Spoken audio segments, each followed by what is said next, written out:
Hello မဲမင်္ဂလာပါကျွန်တော် history ပိုင်း Trumbull မှာကြိုဆိုပါတယ် BNN ဆိုတာရှေ့တောင်အာရှမှာရှိတဲ့တဘာဝအလားပနေရာတွေယဉ်ကျေးမှုအမွေအနှစ်တွေတမိုင်းဝင်နေရာတွေအများကြီးရှိတဲ့နိုင်ငံတစ်ခုလည်းဖြစ်ပါတယ်။ဒါပေမဲ့ BNN ဟာနှစ်ပိုင်းကွဲခဲ့တာကိုသိပါသလား။တောင် BNN နဲ့မြောက် BNN ဆိုပြီးတော့မှနှစ်ပိုင်းကွဲခဲ့ပါတယ်။ဒီနေ့မှာတော့တောင် BNN နဲ့မြောက် BNN ဘာကြောင့်ကွဲရတာလဲ။ဘာကြောင့်တောင် BNN ကနောက်ဆုံးပြုတ်ကွဲသွားရတာလဲ။ယနေ့တောင် BNN ဆိုတာမရှိတော့ပေမဲ့တောင် BNN ရဲ့တမိုင်းကြောင်းကိုစိတ်ဝင်စားပွဲတင်ဆက်ပေးမှာဖြစ်ပါတယ်။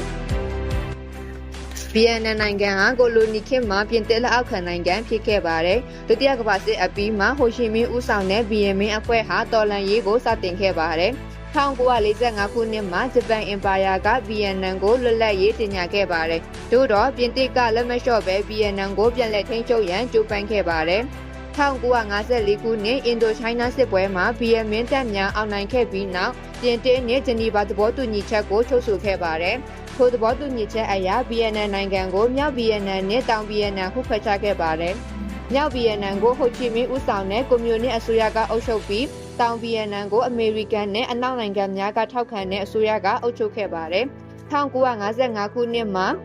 မူတင်တန်ကအမေရိကန်ရဲ့အကူအညီနဲ့တောင် BNN ရဲ့တရားဝင်သမ္မတဖြစ်လာခဲ့ပါတယ်။ဒါပေမဲ့သူ့ရဲ့အုပ်ချုပ်မှုဟာပြဿနာတွေနဲ့ပြည့်နေခဲ့ပါတယ်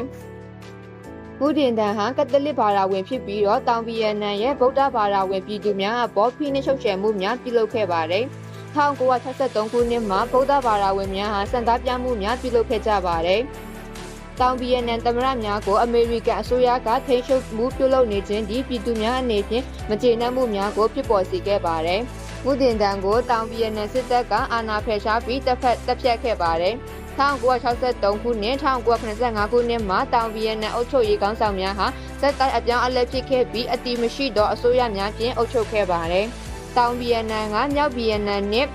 ဗီယက်ကောင်းတပ်များရဲ့တိုက်ခိုက်မှုကိုမကြာခဏရင်ဆိုင်ခဲ့ကြရပါတယ်။စစ်ပွဲကြောင့်စီးပွားရေးများကျဆင်းခဲ့ပြီးဆင်းရဲနှံပေါမှုများလည်းမြင့်တက်ခဲ့ပါတယ်။တောင် BNN ဒီအမေရိကန်ထံမှစီးပွားရေးအကူအညီများအလွန်အမင်းမိခိုနေကြရပါတယ်။1955ခုနှစ်မှ1985ခုနှစ်အထိတောင် BNN နဲ့မြောက် BNN အကြားပဏိပက္ခများနဲ့စစ်ပွဲများဖြစ်ပွားခဲ့ပါတယ်။ BNN စစ်ပွဲဒီအာရှတိုက်တွင်အရှေ့လျားဆုံးနဲ့အပြင်းထန်ဆုံးစစ်ပွဲများထဲမှတစ်ခုအပါအဝင်လည်းဖြစ်ပါတယ်။မြောက် BNN ဒီကွန်မြူနစ်စနစ်ကျင့်သုံးသောနိုင်ငံဖြစ်ပြီးတရုတ်နဲ့ဆိုဗီယက်ယူနီယံတို့ရဲ့ထောက်ပံ့မှုကိုရရှိခဲ့ပါတယ်။တောင် BNN ဒီကွန်မြူနစ်စန့်ကျင်ရေးအစိုးရဖြစ်ပြီးအမေရိကန်ပြည်ထောင်စုရဲ့ထောက်ပံ့မှုကိုရရှိခဲ့ပါတယ်။တောင် BNN ဒီမိုကရေစီစနစ်ကိုကျင့်သုံးရန်ကြိုးပမ်းခဲ့တော့လေအတွင်းရေးရပြဿနာများနဲ့အာဏာရှင်ဆန်သောအုပ်ချုပ်မှုများကြောင့်ပြည်တွင်တွင်မတည်ငြိမ်မှုများဖြစ်ပွားခဲ့ပါတယ်။1983ခုနှစ်တွင်အမေရိကန်ပြည်ထောင်စုသည်ပဲရစ်ငြိမ်းချမ်းရေးသဘောတူညီချက်ကိုလက်မှတ်ရေးထိုးခဲ့ပြီးတောင် BNN မှအမေရိကန်တပ်များကိုရုပ်သိမ်းခဲ့ပါတယ်